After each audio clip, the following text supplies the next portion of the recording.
1924 Silver Ghost. In 1922, Lord Louis Mountbatten, uncle of the Duke of Edinburgh, received a silver ghost as a wedding present from his wife, Lady Edwina Mountbatten. He was so impressed by the car that he had this silver ghost designed to his personal specifications and used it as his official car when he oversaw the transition of independence of India, serving as the last Viceroy and first Governor-General in 1947-1948. The car bears a Lord Mountbatten's mascot, a sailor signalling in semaphore. It is 18 foot long, 8 feet high and powered by a 7.4 litre engine.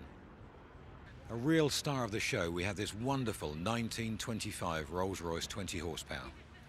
Built to the special order of the Maharaja of Bhatrapur, this 20 horsepower Rolls-Royce carries a cabriolet body by Wendover of London that's so heavy for the chassis that Rolls-Royce apparently refused to issue a guarantee for the car. The Maharaja ordered it as a dowry for one of his daughters, but her new husband never collected it, and he instead used it for tiger shooting, hence the huge spotlight.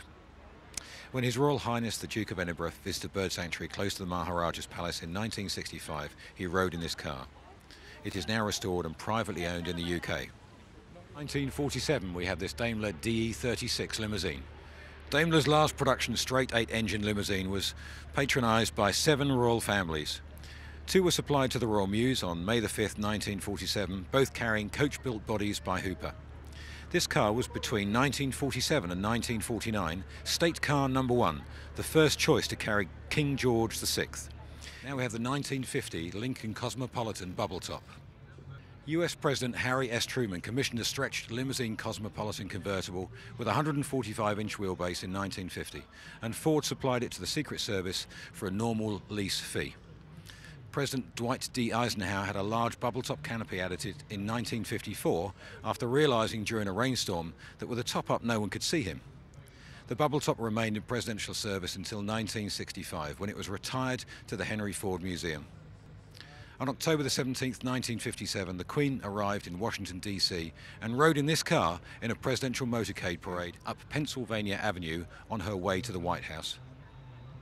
The 1965 Mercedes-Benz 600 Pullman. Her Majesty the Queen made an official visit to West Germany on May the 18th to the 28th, 1965, as a guest of President Karl Heinrich Lübke. It has been made available to the federal government whenever it was needed. An armoured special protection version, it has a high roof and provision for the occupants to stand up in the rear compartment to survey the crowds, and is fitted with a fuel-injected 6.3 litre V8 producing 241 brake horsepower. Brought all the way from the Élysée Palace in Paris, this beautiful Citroën SM Opera.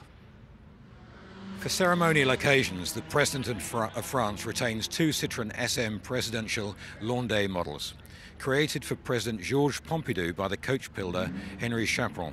Built for an official visit to Paris by Her Majesty the Queen in 1972, the cars have a standard mechanical layout with the addition of a special gear for low-speed parading. President Nicolas Sarkozy personally authorised this car's appearance at Goodwood.